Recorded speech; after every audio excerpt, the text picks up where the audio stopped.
Assalamu alaikum students. Today our topic of discussion is biology and the service of mankind. In this topic we will discuss how biology is serving mankind, how biology is useful for human life.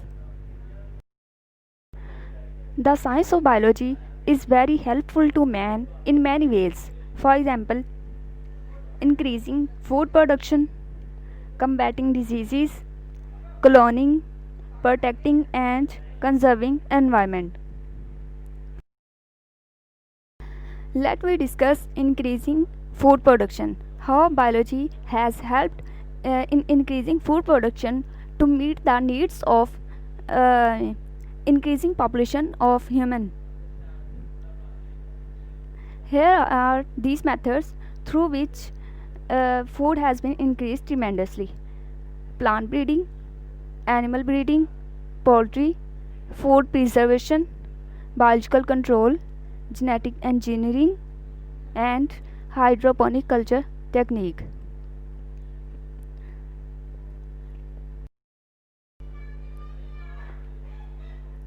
Plant breeding में plant breeders ने plants की ऐसी varieties develop करवा ली हैं जिसमें हमारी पसंदीदा trades होती हैं, फेवरेट ट्रेड्स होती हैं, फेवरेट क्वालिटीज़ होती हैं। जैसे डिज़ीज़ कंट्रोल के लिहाज से ऐसी वैरायटीज़ प्लांट्स की तैयार कर ली गई हैं जो डिज़ीज़ रेजिस्टेंस होती हैं, जिनमें बीमारियों का मुकाबला करने के लिए क़ुव्वत मुदाफ़अत होती है। सेकेंडली, उनकी यील्ड ज़्यादा होती है, यानी कि अपने पैदावार के लिहाज से जो पहले वक्तों की निस्बत अब उनकी पैदावार ज़्यादा है, और ये कॉस्ट इफ़ेक्टिव होती हैं। इनके ऊपर कॉस्ट लागत कम आती है, यानी इनपुट कम आती है लेकिन आउटपुट हमें ज़्यादा मिलती है। Plant breeders have developed through selective breeding new varieties of organisms that provide better source of food. Plant breeding की तरह एनिमल ब्रीडिंग में भी बहुत सारे ऐसे एनिमल्स ब्रीड करवा लिए गए हैं जिनमें सेलेक्टिव ट्रेड्स होती हैं, वो हमारी पसंदीदा ट्रेड्स होती हैं, जिसमें फॉर एग्जांपल काऊ आ गया, इसमें शीप है, चिकन है, जो कि मीट के लिहाज से भी इनकी प्रोडक्ट्स यील्ड ज़्यादा होती है और मिल्क के लिहाज से भी यील्ड ज़्यादा होती है। The chicken, cow and sheep of today are much different from those available 100 years ago. Plant breeding और एनिमल ब्रीडिंग की तरह पोल्ट्री में भी बहुत ज़्यादा डेवलपमेंट हुई है। इसमें भी ऐसे ब्रायलर्स डेवलप कर लिए गए हैं जो कि मीट के लिहाज से बहुत बेस्ट होते हैं। मीट हमें चीप में मिल जाता है, सस्ता मिल जाता है और थोड़े टाइम में बहुत ज़्यादा मिल जाता है, टाइम पीरियड इसका बहुत कम होता है। और कुछ ब्रायलर्स ऐसे हैं, चिकन्स ऐसे हैं जो कि अंडों के लिए फ़िक्स हैं, बहुत ज़्यादा मिकदार में हमें अंडे हासिल हो रहे हैं। इसी तरह फूड प्रिजर्वेशन है। फूड प्रिजर्वेशन का मतलब होता है कि फ़ूड को महफूज करने के तरीके। तो इसमें ऐसे फूड को महफूज करने के तरीके डेवलप करवा लिए गए हैं जिसमें फ़ूड को स्पॉइलेज होने से महफूज कर लिया जाता है और उसे लॉन्ग डिस्टेंस के लिए ट्रांसपोर्ट करने के लिए भी कोई ख़तरा नहीं होता। और इसके अलावा इसे लॉन्ग टाइम पीरियड के लिए महफूज भी कर लिया जाता है। इसकी क्वालिटी भी डैमेज नहीं होती। फूड को प्रिजर्व करने का सबसे बेस्ट तरीका जो है वो पास्चराइजेशन मेथड है, जो कि लुइस पास्चर ने डेवलप किया था। इसमें मिल्क और मिल्क जैसी प्रोडक्ट्स को महफूज किया जाता है और मेथड इसका यह है कि जो मिल्क है उसको 15 to 20 मिनट्स बॉयल किया जाता है 70 डिग्री सेंटीग्रेड पे। तो उसमें जितने भी जर्म्स और बैक्टीरिया वगैरह होते हैं वो किल हो जाते हैं और मिल्क जो है वो प्रिजर्व हो जाता है।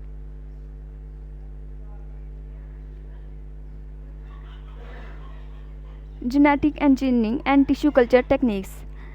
इसमें हम ये डिस्कस करेंगे कि किस तरह से जेनेटिक इंजीनियरिंग और टिश्यू कल्चर टेक्निक्स ने फूड को इंक्रीज़ करने में हेल्प आउट की है।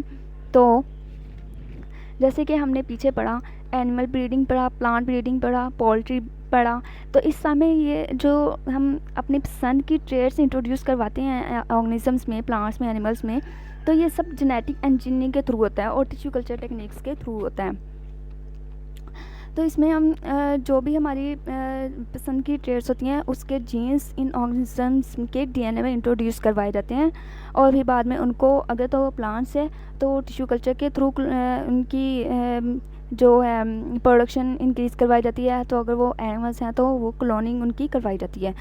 तो ऐसे ऑर्गेनिजम्स जिनके अंदर फ़ॉरेन डीएनए इंट्रोड्यूस करवाया गया हो, उनके जो सेल में फ़ॉरेन डीएनए इनकॉर्पोरेट किया गया हो, तो उनको हम कहते हैं ट्रांसजेनिक एनिमल्स और transgenic plants. Disease resistance genes are introduced into plants, transgenic plants using this technique, यानी इस टेक्निक के ज़रिए डिजीज़ रेजिस्टेंस जीन्स इंट्रोड्यूस करवाई जाती हैं। इसके अलावा ऐसी जीन्स इंट्रोड्यूस करवाई जाती हैं जो कि प्रोडक्शन के लिहाज से ज़्यादा हो, यील्ड के लिहाज से ज़्यादा हो और कॉस्ट इफ़ेक्टिव हो। Now we discuss biological control. Biological control में ऐसे लिविंग ऑर्गेनिजम्स जो कि प्लांट्स को नुकसान पहुंचाते हैं, उनको लिविंग ऑर्गेनिजम्स के थ्रू ही ख़त्म किया जाता है। In biological control, control of living organisms by another organism is called biological control. Biological control में the pests are controlled by letting them be eaten by their predatory species, यानी paste को उनकी predatory species के जरिए ही ख़त्म किया जाता है। फॉर एग्ज़ाम्पल वास्प, इसमें हम एफिड की एग्ज़ाम्पल लेते हैं और वास्प की एग्ज़ाम्पल लेते हैं कि वो किस तरह से एक दूसरे को ख़त्म करते हैं। तो एफिड जो है वो वॉलनट ट्री पे अटैक करता है, तो वो एक पेस्ट है।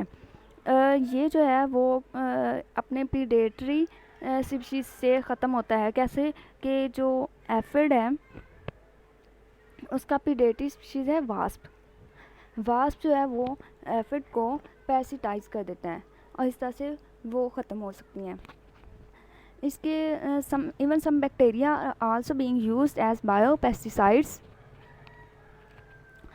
कुछ बैक्टीरिया को भी बायोपेस्टिसाइड्स के तौर पे यूज़ किया जाता है। बायोपेस्टिसाइड्स की वजह से इंसेक्टिसाइड्स और जो फंजीसाइड्स हैं और बहुत सारे केमिकल्स का यूज़ जो है वो डिस्करेज हुआ है, क्योंकि मोर इंसेक्टिसाइड्स की वजह से एक तो जो है टॉक्सिसिटी इंक्रीज़ होती है, पोल्यूशन काज करते हैं। ये लैंड पोल्यूशन, एयर पोल्यूशन और सॉइल पोल्यूशन काज करते हैं, और इसके अलावा वाटर पोल्यूशन काज करते हैं। सेकंड, ये इंसेक्ट रेजिस्टेंस काज करते हैं कि कुछ अर्सा केमिकल्स का यूज़ करने की वजह से इंसेक्ट्स होते थे वो उसके ख़िलाफ़ उनमें रेजिस्टेंस आ जाती थी।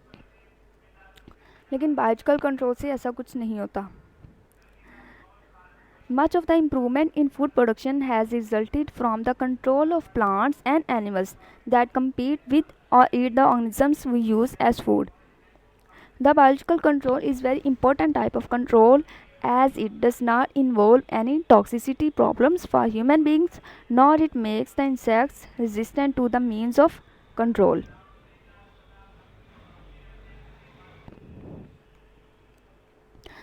What is hydroponic culture technique?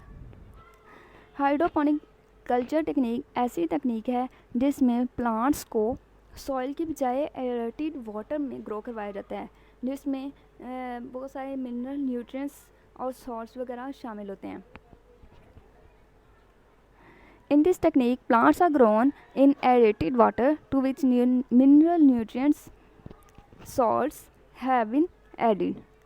ये जो टेक्निक है ये इसलिए यूज़ की जाती है to test whether certain nutrients is essential for plants or not, के कुछ जो ख़ास किस्म के न्यूट्रिएंट्स होते हैं वो प्लांट्स के लिए कौन से इंपॉर्टेंट है और कौन से एसेंशियल है और कौन से एसेंशियल नहीं है, ये टेस्ट करने के लिए ये टेक्निक डेवलप की गई है। But it is cost effective, ये इतनी फिजिबल नहीं है कि जितनी प्लांट्स को सॉइल में ग्रो करवाने से फ़ायदा होता है हमें। But it is useful for astronauts, खलाबाजों के लिए ये इम्पोर्टेंट है क्योंकि वो इसे यूज़ कर सकते हैं for growing vegetables in space. Now we discuss how biology has helped the human life to control disease. In disease control, हम ये वाले पॉइंट्स डिस्कस करेंगे। प्रिवेंटिव मेजर्स के बीमारियों एहतियाती तदाबीर इख्तियार करके बीमारियों से कैसे बचा जा सकता है। इम्यूनाइजेशन एंड वैक्सीनेशन के ज़रिए कैसे कंट्रोल किया जा सकता है डिजीज़ को। एंड ड्रग ट्रीटमेंट और gene therapy. First we discuss preventive measure. तो प्रिवेंटिव मेजर्स ये कौन कौन सी एहतियाती तदाबीर हैं जिनको हम फॉलो करें तो बीमारियों से महफूज रहा जा सकता है। तो इसमें एड्स और हेपेटाइटिस जैसी बीमारियां हैं जो कि अभी इनका इतनी क्योरेबल नहीं है, तो उनके लिए एहतियाती तदाबीर ही हमें महफूज कर सकती हैं। एड्स जो है वो एक एक्वायर्ड इम्यून डेफिशिएंसी सिंड्रोम है जो कि स्प्रेड होता है through HIV virus, human immune deficiency virus के ज़रिए ये स्प्रेड होता है। तो ये जो है इसकी एक शख्स से दूसरे शख्स तक कैसे स्प्रेड होता है। एक तो ये free sexual contact through blood transfusion by using contaminated syringes and surgical instruments. तो ये वाले जो सोर्सेज हैं इनसे ये डिजीज़ स्प्रेड होती है। सो इन चीज़ों के हवाले से अगर हम एहतियाती तदाबीर इख्तियार करें तो इनसे हम बच सकते हैं। इसी तरह hepatitis is caused bye H virus.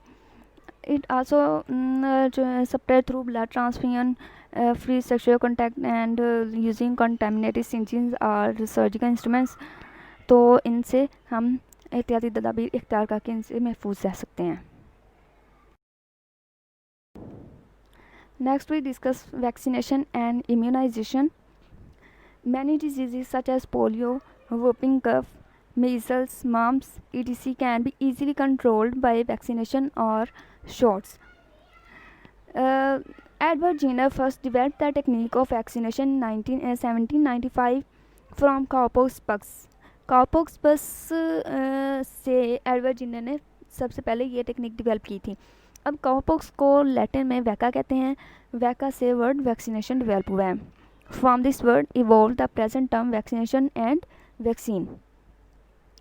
अब वैक्सीनेशन का मतलब होता है कि बॉडी में वैक्सीन को इनोक्यूलेट करवाना। अब वैक्सीन जो है एक्चुअली डेड बैक्टीरियल और वायरस सेल्स होते हैं जो कि बॉडी में इनोक्यूलेट करवाए जाते हैं टू इंक्रीज द इम्यूनिटी। अब इम्यूनिटी क्या है कि जो हमारा इम्यूनिटी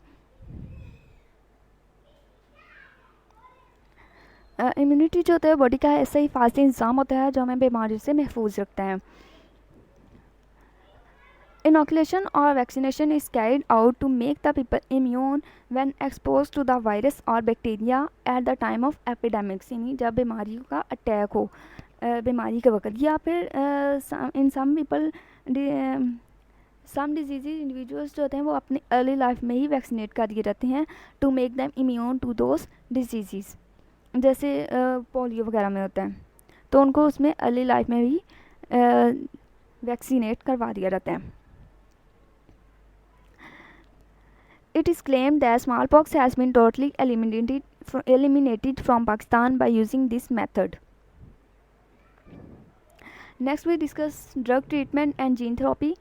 And drug treatment में जो है रेडियोथेरापी आ जाता है, कीमोथेरापी और जीन थेरापी आ जाता है। जो रेडियोथेरापी और कीमोथेरापी है वो कैंसर के लिए यूज़ की जाती है ये टेक्निक। तो रेडियोथेरापी में कैंसर स्पॉट के ऊपर रेडिएशंस जो है एक्सपोज करवाई जाती हैं। कैंसर में ऐसे होता है कि एक ही जगह पर सेल्स की मल्टीपल डिवीजन होती है और बहुत सारे सेल्स बन जाते हैं। तो उसको किल करने के लिए उनके ऊपर कुछ सम रेडियो एक्टिव मटेरियल से शॉर्ट वेव रेडिएशंस एक्सपोज करवाई जाती हैं कैंसर स्पॉट पे, जिसकी वजह से वहाँ से वो सेल्स जो होते हैं वो किल हो जाते हैं, ख़त्म हो जाते हैं। In Pakistan there are several centres which can carry out radiotherapy to control cancer. इसी तरह रेडियोथेरापी के बरक्स से कीमोथेरापी है जिसमें केमिकल्स के ज़रिए कैंसर स्पॉट को कंट्रोल किया जाता है। Chemotherapy consists of administering certain anti-cancer chemicals to the patients at regular intervals. Chemotherapy के बहुत सारे साइड इफ़ेक्ट्स भी होते हैं क्योंकि इसमें बहुत सारे हैवी केमिकल्स यूज़ की जाते हैं जिसके कैंसर पार्ट के अलावा बॉडी के दूसरे हिस्सों पर भी साइड इफ़ेक्ट्स हो सकते हैं। लेकिन इसके मुकाबले में रेडियोथेरेपी जो है वो ज़्यादा बेटर है कि इसके साइड इफ़ेक्ट्स इतने ज़्यादा नहीं होते। जीन थेरेपी में जो है डिफेक्टिव जीन को रिपेयर किया जाता है। Recently new technique has been developed to repair the defective gene. This consists of isolating the normal gene and inserting it into the host through bone marrow cells. This is called as gene therapy. यानी normal gene को isolate करके bone marrow के ज़रिए host में insert करवा दिया जाता है। इंटीग्रेटेड डिजीज़ मैनेजमेंट, ये एक ऐसी मैनेजमेंट है जिसमें डिज़ीज़ को कंट्रोल करने के लिए जितने भी लायबल मेथड्स हैं वो अप्लाई किए जाते हैं। Combating of disease by utilising all methods as and when required and ensuring participation of community in these programs is known as integrated disease management। यानी इस मेथड में जितने भी लायबल मेथड्स हैं जो जिस तरह से भी यूज़ हो सकती हों उनको यूज़ किया जाता है और इसमें कम्युनिटी की पार्टिसिपेशन को यकीनी बनाया जाता है, इंश्योर किया जाता है ताकि आवाम को भी उसके बारे में नो हाउ हो, उसके बारे में आगाही हासिल हो कि डिज़ीज़ को कैसे कंट्रोल करना है। This requires an awareness of the community about the severity of the problem, its causes and its remedies. This is a very effective programme for elimination and control of the dangerous disease from the human society. इस के ज़रिए आवाम को आगाही awareness हासिल करके तो इस programme के ज़रिए हम ऐसी बीमारियों को एलिमिनेट कर सकते हैं जो कि बहुत ज़्यादा डेंजरस होती हैं। That was our today's lecture. Thank you.